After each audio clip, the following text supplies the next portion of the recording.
You already know what you want to want. These are called second order preferences. A common one is vegetables. I would like vegetables more, or I want to work out.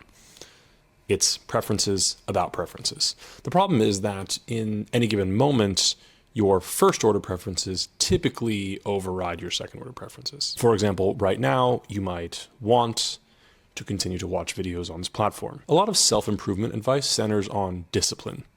And I think a lot of it is well-intentioned, but I also think a lot of it can be easily misinterpreted. People who have discipline don't have more willpower.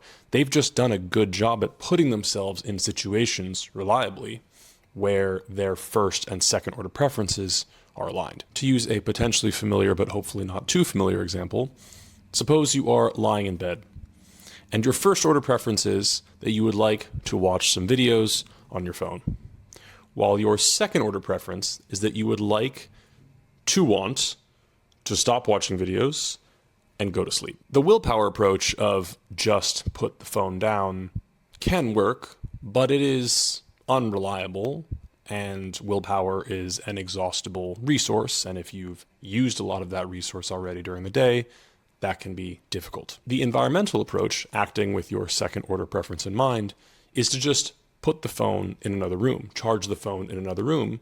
So then, once you're in bed, staying in bed and being comfortable become first order preferences and pulls you toward the second order preference outcome that you previously wanted. So the relevant habit of mind, so to speak, would be when you notice a gap between behavior that you want to do and behavior that you regularly do, rather than fighting it or rather than berating yourself for a lack of willpower, you could instead ask, what would make me naturally want the right thing? What environmental change or state change could I try to enact on myself that would make my first order preferences and second order preferences align? You could even consider this video some impromptu environmental design.